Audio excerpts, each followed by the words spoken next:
And welcome back to Sports Weekly on IEMG. I'm your host, Pep Fernandez. Right now, we're going to talk some high school football. 2 weeks left in the regular season. The league title races are really heating up right now, and teams also fighting for playoff spots. We start in the Citrus Belt League, where Cajon has dominated since 2017. They had not lost a game in Citrus Belt League play since the 2017 season. That is 35 consecutive wins in the CBL.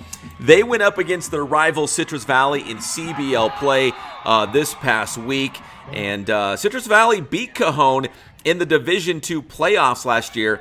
But that was the playoffs, not during league play. Well, Citrus Valley would get them again. 31-26 was the final score.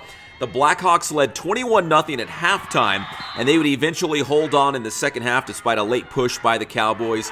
So that 35-game league winning streak is over for Cajon, and they'll need some help now if they're going to make it 7 straight CBL titles. They've won 6 in a row, but now Citrus Valley is the team to beat with that 31-26 win against Cajon. So that's how the CBL looks right now. All right, from the Citrus Belt League now to the Skyline League, and we had a huge game between San Gorgonio and Arroyo Valley. Both teams were undefeated in league play. They were 6-1 overall on the season. San Gorgonio coming into this game probably the slight favorite against Arroyo Valley, and San G would pull out the win 35-26.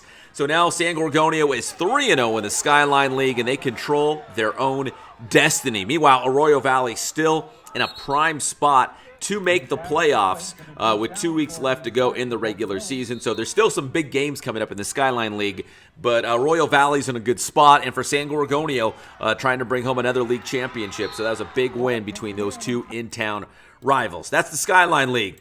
How about the old Mountain Valley League? San Bernardino. They've got the inside track to another Mountain Valley League title. They won the championship last year, going 4-1 in league play. Right now, they're 3-0 in league play, including a 34-16 win against Rubidoux this past week.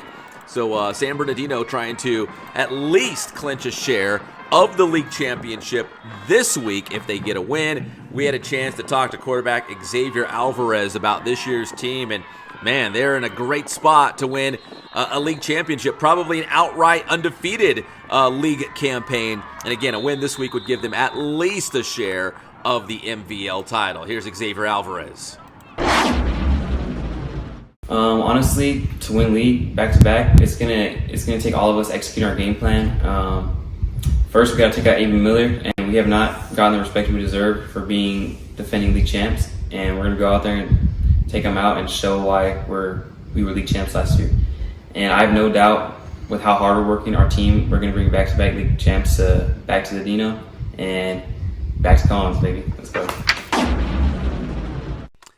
All right, good stuff there, Xavier. Now let's talk about the Ironwood League, and that is Aquinas. Big game coming up in the Ironwood League this week, as Aquinas will take on Ontario Christian on Thursday night. Like San Bernardino in the Mountain Valley League, Aquinas, they could clinch at least a share of their league championship, trying to go back-to-back in this new Ironwood League, just like they did last season. They're coming off a win against Valley Christian. This is brand new video, fresh to us. It's Joachim Halliburton going Randy Moss on that defender and going 97 yards for the touchdown. What a touchdown catch by Joachim Halliburton. We had this highlight on Sports Weekly Live, kind of the wide look. It's another look at that play. 48-0, the Aquinas Falcons with a big win against Valley Christian. Again, setting up a very important game against their old Ambassador League rival, Ontario Christian, coming up this Thursday in Ironwood League play. All right, let's take a look at the Week 9 schedule for the San Bernardino schools and the leagues that they play in. San Gorgonio will get Fontana this week as they continue Skyline League action. San G trying to go perfect through league play. Arroyo Valley looking to bounce back after that close loss to the Spartans. They've got Colton this week. That's an important game. And Bloomington will take on Notre Dame at SBVC this Thursday. So that's the Skyline League. So we go from the Skyline and now to the San Andreas inside the Arrowhead Athletic Conference. We got Kaiser taking on Rialto. The Cats are closing in on a San Andreas League title. with 2 games to go. Rim of the World will take on Carter. Those are your San Andreas League games. And now we go up to the Sunkist League. Harupa Hills will take on Grand Terrace. Both these teams losing their league opener in the previous week, trying to get back in the win column. And Summit versus Eisenhower in the Sunkist League. That's basically your league championship game. The winner of that game will have at least a share of the league title because there's only 3 league games. To the Mountain Valley League, San Bernardino on the road to A.B. Miller. We told you the Cards could get a piece of the MVL title with a win in that one. Super Dupa Harupa Valley will make the trip to Pacific to take on the Pirates. And finally in the MVL, it's Indian Springs on the road at Rubidoux. So that's the Mountain Valley League. In the Citrus Belt League, we got Cajon versus Yucaipa. The Cowboys got Yucaipa and then Beaumont to finish the season. 2 tough games. We'll see if the Cowboys can get it done. Citrus Valley, the team to beat now in the CBL. They'll take on Redlands East Valley as Kurt Bruick faces his former school again. And Beaumont's at home against Redlands. That's CBL. And as we mentioned, in the Ironwood League, Aquinas will take on Ontario Christian in a big game there for the Falcons. That's your Week 9 schedule for our San Bernardino schools and the leagues that they play in as well.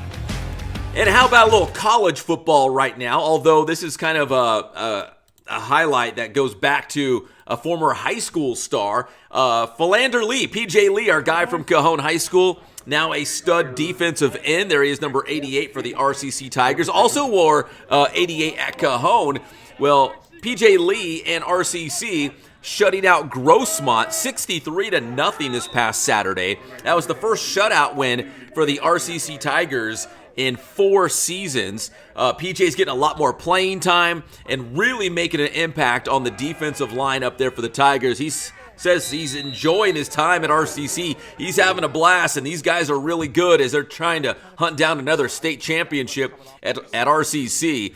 Here's former Cajon High School star PJ Lee after that big win against Grossmont. Defense tough. I'm not gonna lie. I'm a new addition. You feel me? Been struggling, just transitioning into the college life. But now that I'm in it. It's RCC on top. It's the more experience. You feel me? I'm learning from my guys. Mostly all these experienced guys. I'm just learning. You feel me? But as I'm learning, I'm getting better on the way. So I'm thankful for RCC. You guys play at a high level, man. You played some good teams and stuff, but the jump from high school to RCC, was it a pretty big one, you feel like? Yeah, because we didn't have no competition at home. Yeah. I mean, of course we played D2, but you know what I'm saying? It was only Citrus and the same people. Over here, it's like, it's total dominance. It's like nothing but dominance. So it's like, it's different. Feel me? You either gonna be dominated or you gonna dominate. So it's boy, man. Yeah, and if I remember correctly, he was the CBL Defensive Player of the Year last year while at Cajon. All right, we come back here on Sports Weekly on IEMG. We'll talk some SBVC football. We'll also check in with the new athletics director at Cal State San Bernardino. That's next here on Sports Weekly on IEMG.